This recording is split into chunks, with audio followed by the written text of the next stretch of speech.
Well, very good morning, everybody, for Wednesday, the 26th of October. Low pressure is now starting to properly take charge of us. And as we've mentioned over the last few days, we're getting ourselves into this rather mild southwesterly flow, the jet stream coming all the way across from Nova Scotia and Canada, all the way down towards the Azores and then up towards us, which is why, despite being the last full week of October, it's feeling very mild indeed, and we might see the upper teens, maybe even 20 degrees later this week. At the moment, we've got a cold front, which is just moving over the top of us, just sort of heading eastbound at the moment. That's bringing with it some rain and some low cloud at the moment, but that should clear out to the east. But looking at the isobars, it is going to be fairly windy indeed. And with that in mind, we are for the first time this year seeing a potential of 40 knots on the wind charts. Pretty consistently southwesterly, so at least that's easy. But 40 knots for Lasham is right up there for the flying heights at our operational limit. So yes, a day to be very careful. We do not want to break too many weak links on a day like today, as it looks like there'll be a significant wind gradient. You can see the cold front tracking across at the moment, sort of centred on Southampton at the moment, but out to our west into sort of Devon, it is looking brighter, and that brightness will, with that wind, come through quite quickly.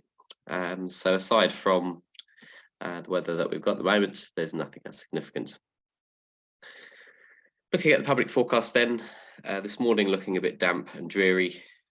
Top temperature later today of 17 degrees, won't necessarily feel like that in the wind.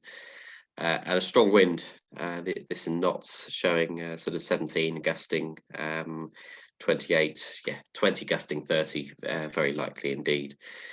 So yeah, we're going to have to think very carefully about how we operate today, but it should be nice and bright in the afternoon, so at least we're not having to deal with any issues there. GFS also predicting 16 to 17 degrees and a dew point of around 11 to 12. This is the rain picture at the moment. It's moving relatively quickly through our area, so probably give it an hour or so and it will start to brighten up and flying before lunchtime, no doubt. But yes, cold front very active at the moment. Despite that though, currently at Lasham we have a temperature of 15 and a dew point of 12.5. Those remaining quite stable at the moment. And as we look at the picture, you can see that it's all a bit damp, and yeah, the main worst part of the rain is just about to go through. Farnborough currently reporting 10 knots from the south, few at 2,000, scattered at 2,700. That's before the front arrives though. Their TAF, probably more important to us though, showing 15 knots, gusting up to 26 knots, and the possibility of some showers during the day. But I think after lunch though, that shower risk is significantly decreasing. Southampton showing, because they're in that front at the moment, yeah, very similar picture.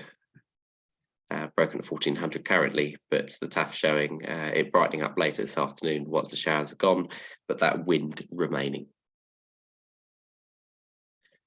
I think it'll be too windy for any soaring today. It does show there being some thermals this afternoon, which may explain why there's some larger gusts in the afternoon. But yeah, for our area, the outside chance of a thermal better actually if you're into the middle of the country, looking at that cloud base of around 3,500 feet, north of Oxford, being obviously a frontal clearance. But with that wind, I think it's going to be fairly difficult unless you wish to have a downwind dash to East Anglia. Okay, so your site forecast then for today, strong winds starting at the surface around 20 knots by 1,000 feet, that being sort of closer to 30 and then not much higher above that, 2,000 feet, closer to 40. So yeah, significant wind gradient and gusts quite reasonably high today. I wouldn't be surprised if we do see 35 knot gusts on the airfield. It does happen on these days. So yeah, we'll chat about how we're going to operate in a moment. Airspace wise, Western on the green active with parachuting all day. 29 is Moreton and Marsh, which is the restricted area, temporary active for the rest of this month. Potential for parachuting at South Cerney. Danger areas, Everley is active up to 3,000 feet for most of the day, including the evening. Everley being just to the northwest of Thruxton and Andover. And there's not really too much else on the NOTAMs for today. Okay, operationally today, we're going to be runway 23, launching towards the southwest. We'll take a view on the grass to see how we can operate. I think with the strength of the wind, we are going to have to operate into wind, really. If there was an opportunity, we could do circuits round onto 27 if the grass is waterlogged. And there's a fair amount of rain falling now, but we might just have to be a little bit careful with that. It goes without saying, it will be the only people flying solo today will be those who hold a bronze and cross-country endorsement. So those who meet the definition of a licensed pilot. Today is not suitable for pre-licensed pilots flying solo. And it will be K21 only due to the strength of the wind. The grobs are out of limits once we get up to this sort of wind strength. So yeah, K21 only. We got 4 serviceable and we've got capacity. So yeah, once the rain's clear, then drag them out. There's no jet movements today.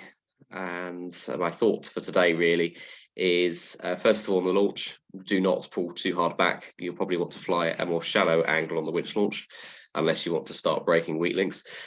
And be aware of the gusts all the way up the launch. Yeah, if we do start breaking significant amount of weak links, we may go out of limits completely, yeah, we can't really go through the weak link stock like that and risk damaging things. So yeah, we'll place a very close eye on that as the day goes on. So yeah, just be gentle. Pole bending does not work on a day like today. And when coming into land, don't have the final turn too far back and have a reasonable amount of height so you can get through the wind gradient and probably minimum 60 to 65 knot approach speed today. So yeah, just bear all that in mind. I appreciate a lot of you have flown on days like this before, but yeah, once we start getting up to these high wind numbers, it is something that we need to be very, very careful with. Okay, we will see you on the airfield shortly. Bye for now.